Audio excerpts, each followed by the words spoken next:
So you buy some oxygen absorbers and they come pre-vacuum sealed in these little packages of 5 or 10 or 20 oxygen absorbers.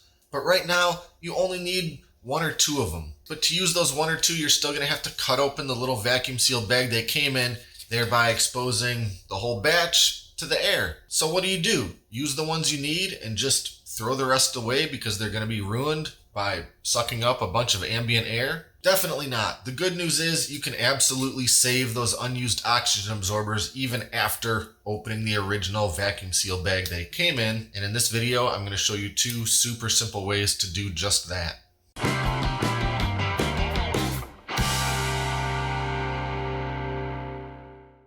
Now, a lot of the bigger oxygen absorbers, like the 1000 and 2000 cc sizes, come in their own little individual vacuum sealed bags. So for these, it's no problem. 1 bag, 1 oxygen absorber. But a lot of your smaller oxygen absorbers, your 100s, 200s, 500 cc's, they'll come kind of bundled together in a batch of 5 or 10 or however many. And once you open that bag, you either got to use them or figure out a way to reseal the ones that you didn't need. So let's talk about our 2 methods for resealing the oxygen absorbers. The first method is to just simply reseal it, either in a plastic vacuum seal bag or even a small Mylar bag. And the second method, same concept, but instead of a bag, we're using a glass jar. Now for either of these methods, you of course already need to have a vacuum seal machine. But if you're big into food preservation and food storage, well, hopefully you already have one. If not, this is just yet another reason to pick yourself up a decent FoodSaver or other brand vacuum sealer. So let's talk about the vacuum seal bag method first. So these 200 cc oxygen absorbers that I happened to buy recently, they came in these little individual sealed packages of 6. Let's say I only need 1 or 2. I need to reseal the rest of them up. Well, this bag that it came in is pretty much going to be toast when I cut into it, so I need to use a new bag. Now these are the smallest vacuum seal bags that I have, and it still seems pretty unnecessarily big just to put 4 or 5 of these little absorbers in there. It doesn't really matter. You could use as big or small of a bag as you want, but rather than waste these that are perfect for other things like chicken breasts, I'll just go ahead and use my roll of vacuum seal bag and make myself a bag that's much smaller and more reasonable for just a few of these things. So just like any of these rolled vacuum seal bags, I'm just going to cut it to about the size I need. In fact, I could make this even a little bit smaller. Not that I need to, because I'm just wasting this plastic at this point, but just to demonstrate it. And now all I have to do is seal up all but one of the edges. So my little homemade bag here right now needs to be sealed on 2 sides before I can start really using it.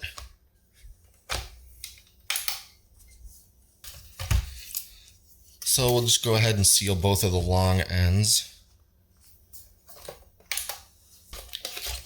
All right, so now we got our little opening in the end and we can toss our oxygen absorbers in there.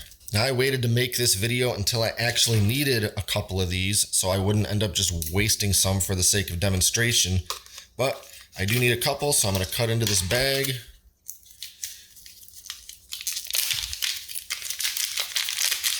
Pull these out. I'm gonna grab the 2 that I need, and the rest are immediately going into my little makeshift vacuum seal bag. Just get them in there any which way you can, and then we're sealing this up just like we would any vacuum seal bag. Put it in the machine, making sure that part of the bag is overlapping this little sort of plastic tray. Close it up and seal.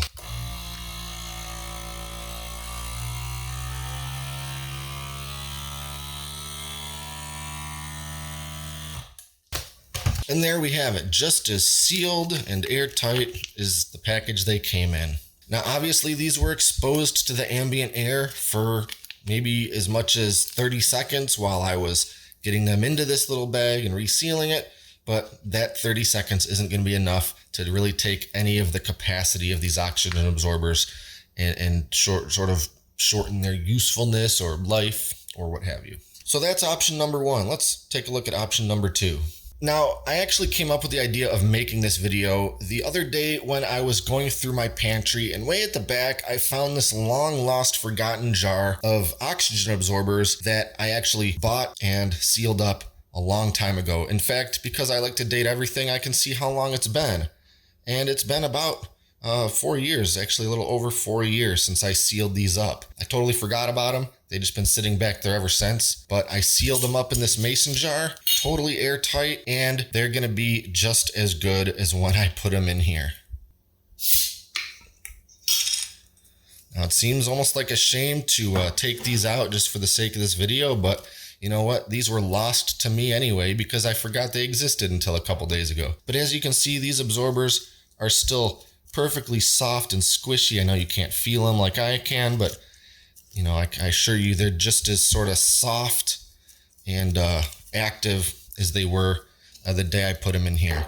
Now, when I bought these, I had bought a great big loose bag of oxygen absorbers. Once you open that bag, they were all open. And I think these days, a lot of the manufacturers have realized that we want them in smaller sealed packages for this very reason. But at the time, 4 years ago, the ones I bought came in just one huge bag. And once you opened it, it was open. So I put all the rest of them in here and sealed them up. And as long as I've got this jar full of them, I might as well use this one to demonstrate it and just reseal it back up. And I'm looking at the lid, and since this was just used for dry sealing, vacuum sealing, the lid's perfectly good. There doesn't seem to be any real discoloration or sort of warpage of that rubber ring. So I'm gonna try sealing it right back up with the same lid. Now, as I mentioned, you do have to have a vacuum sealer for this method, but not only that, you have to have a jar attachment for your vacuum sealer. And if you've seen a lot of my other mason jar vacuum sealing videos, you've seen this thing before. It is super handy for sealing any type of dry stuff into mason jars. This is a regular mouth attachment. They do make wide mouth attachments as well. And all we have to do is make sure our lid is seated in place and just sort of carefully put this lid jar attachment thing fully over the top and hit our vacuum button.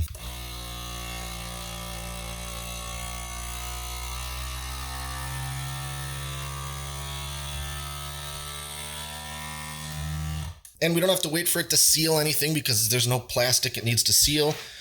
We just need to take this attachment off now. But because it's still holding that vacuum, we have to kind of break that vacuum seal in the tube by pulling the line out of the jar attachment. Now we can just sort of gently twist this off, and our lid is once again sealed. I really do like this method for storing a whole bunch of these absorbers at a time because I can break the seal, grab the couple that I need, seal the lid back on, and I can have that all happen in just, under 10 seconds really, thereby minimizing how much ambient oxygen all these things start to absorb. But again, these days, a lot of the manufacturers are making them in these smaller packets of absorbers. So this method may not be as useful because you're gonna kind of waste a whole jar just to put a few in there at a time, whereas the little teeny vacuum sealed bag might just make more sense because you might only have a few absorbers at a time that are in need of being resealed. And just for good measure, since I did seal this today and I resealed this today, I'm gonna go ahead and just put today's date on both of these just so I remember it in case it's another 4 years before I realize I have these in the back of the pantry.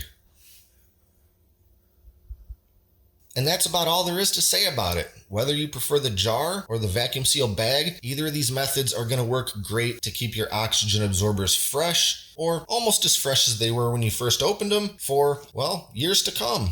So that's it for now. Be sure to like and subscribe and stay up to date with all our latest stuff, including future food preservation videos. Thanks for watching, and until next time, this is Great Lakes Prepping.